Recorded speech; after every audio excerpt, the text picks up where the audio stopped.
Can you say buenos días? Buenos Buenos días. días. Hoy yo les voy a leer una historia. Eso los necesito atentos, sentaditos en su cuadrito. Ahí. Okay. The title of the book is Games Around the World. Do you play any games? What game do you play? Soccer. Soccer. Yo también. Let's see if we can find a soccer game in here, okay? So, you are it. There are many ways to play tag. Y'all play tag? Yes.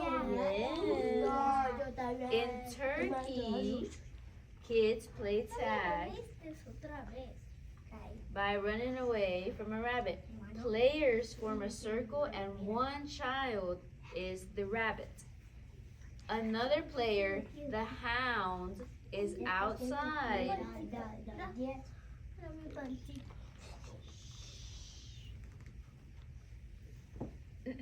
The kids in the circle say a rhyme. When the rhyme ends, the rabbit runs around the circle and is chased by the hound. Does that game remind you of anything? What is this game called? Bunny rabbit. Duck, duck, goose. I played that game before. Can you say duck, duck, goose? Let me sing it. Duck, duck, goose. Duck, goose. Duck, duck, goose. Right, another game is children in the Philippines play a game called Luck, Sun, Baka. What is Baka in Spanish? A A cow. It is like a combination of tag and leapfrog, but here there are two big differences. In Luck, Song, Baka, players don't hop over a frog. They jump over a cow. Any jumper who touches a cow becomes the next baka. And cow? Oh, has to don't touch it. In China, kids play a game called Catch Dragon's Tail. The players form a line and hold on to the person in front of them. The person at the front or the head of the dragon must try to tag the person at the end of the line. The rest of the kids twist and turn to keep the tail safe. What sound does a dragon make? I heard it. What sound does a dragon make?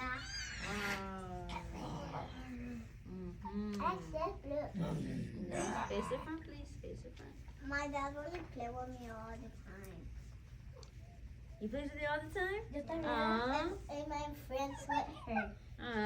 In some games, the goal is to take something from another player. In the United States, some kids play flag football. Teams score points by carrying the ball over to the goal line for a touchdown. Players on the other team try to snatch a flag hanging from the ball's carrier waist to stop them from scoring. Do y'all watch football? I was playing kick the ball. Kick the ball. That's a game of this. My dad didn't want to play like that. It's soccer. It's you. In Afghanistan, children play a game called kite flying. Fighting. I just saw a kite at the store. You saw a kite at the store that was like this? And my mom didn't let me buy it. Oh no. Players fly their kites into each other's, hitting the strings together. Players fly their kites into each other's, hitting the strings together. The goal is to cut the string of the other player's kite. The winner, whose string is uncut and whose kite is still flying. So down here you can see a little kite flying in the sky. It can fly away. It can fly away. What do we cut it if it can fly away? In France, children play a game called Exchange.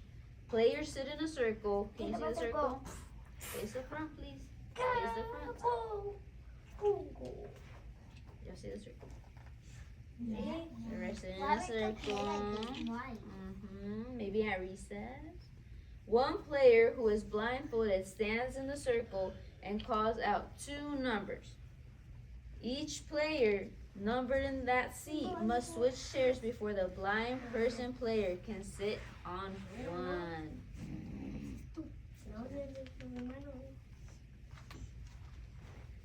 Having a ball. There are hundreds of games that can be played with a ball. In Australia, kids play kite. Players stand in a circle and then someone throws a ball into the air. And I just threw the ball and I was gonna kick it and it went off. And I just it went over and it went from over there. What's a game similar that you play with the ball? Like this. Kick ball. Somebody else. Mm-hmm. Dodgeball. The player who lets the ball hit the ground is out. There's a game that we play with the balloon. Similar. I play with the balloon. Blow into it.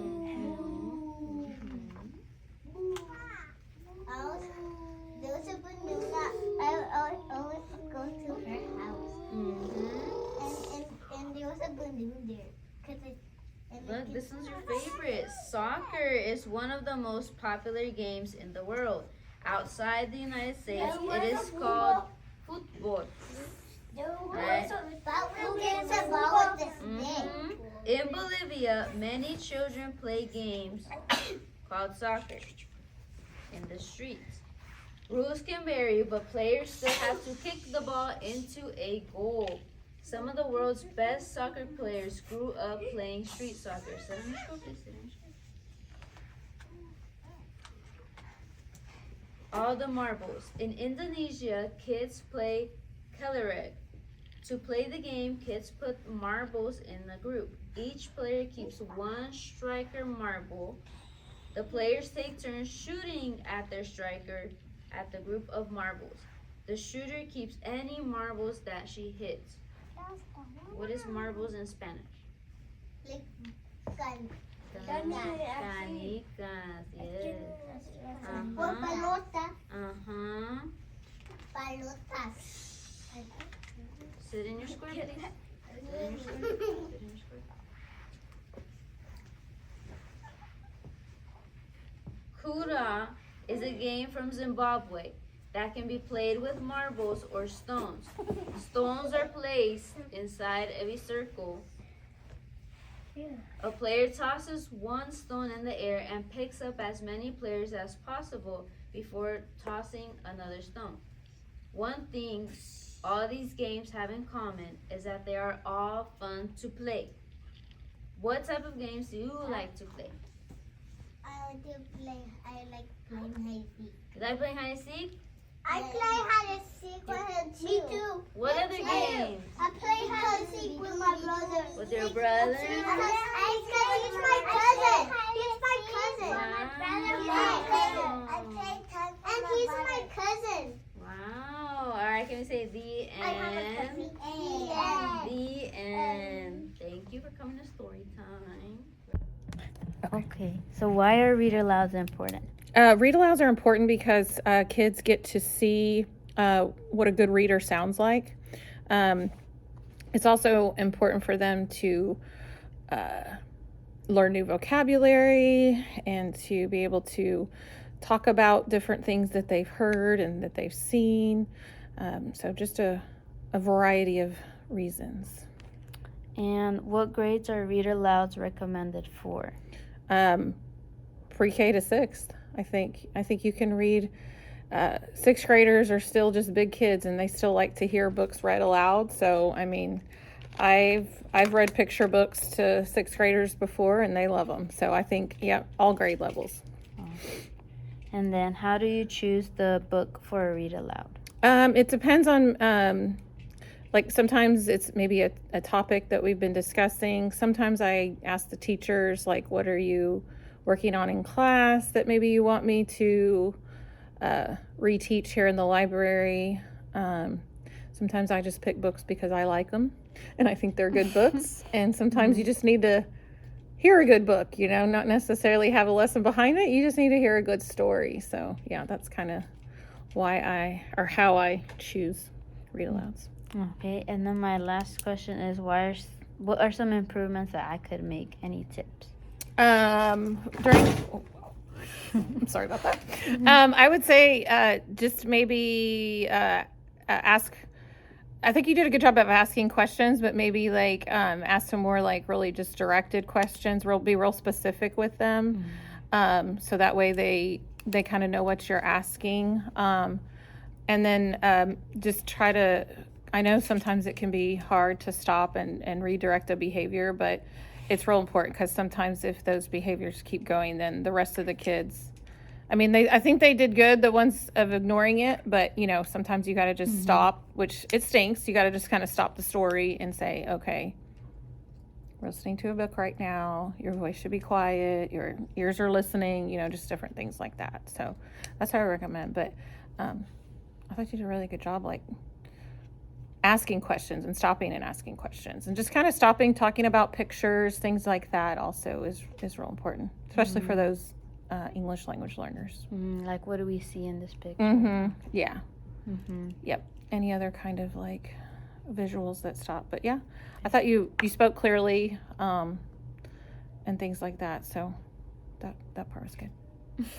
So that would be it. Well, thank you. Well, thank you. Hi, I also did want to come on here to talk about how to choose a good read aloud book, especially for the pre-K through first grade. We're looking for books that have larger or colorful illustrations. We want to include something that has repetition or predictable patterns because we do want to encourage participation, and they can have humor or surprises, but they should always be under 10 minutes.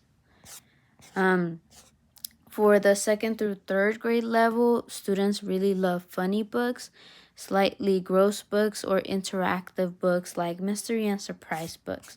And then for the upper levels, we want to avoid talking down to them. They still enjoy read alouds, but they want something with humor. So something more like graphic novels or mystery books or emotional stories. And before we even start, we do want to make sure that we can finish the book in one sitting, unless we are actively trying to promote them to continue reading that specific book. But we want to encourage moments where they can participate. So finding books that have good questions in them, or points where we can ask questions such as raise your hand if this has happened to you, turn and tell your neighbor blah blah blah, what do you think will happen next, does the book make the student laugh or smile, and if I'm excited about the book, usually they'll be excited about it. And then something that you could also do to make the books more engaging would be to read them with dialogue to bring the book to life. Watching the video back, I did notice something that I do need to work on, which would be that behavior management, especially with the little kids. So in the beginning, I need to set the expectations before the stories, saying something like, readers, while I'm reading, your job is to listen, look, and think. My job is to make the story come alive, and then model what that looks like. I shouldn't wait until the behavior gets bad and then praise them immediately for the positive behaviors that they're doing. For example, I love how Mia is sitting crisscross. Thank you, Table 3, for showing me ready bodies. Wow, kindergarten is ready. That positive narration works surprisingly well. Something else that could also help with that managing of the behavior is to keep them involved about every minute or so, asking them questions or having them do a thumbs up if you've ever felt like this character. Show me with your face how this character feels. Predict what happens next. And that would get them to focus a little bit more on the book and manage that behavior. Something else could be like attention signals. For example, the librarian would say hands on top, and then the students say everybody stop, or macaroni and cheese, everybody freeze. For the lower levels, we especially need to give them more movement breaks. For example, if we're reading a book about animals and it talks about a giraffe, we could have them stand up and stretch like a giraffe. Show me how a bear would walk. Just 30 seconds of movement can really save the next 5 minutes. So I am still learning about the read alouds and specifically more with the little students, just because I've worked more with the upper levels. So please let me know. Thank you.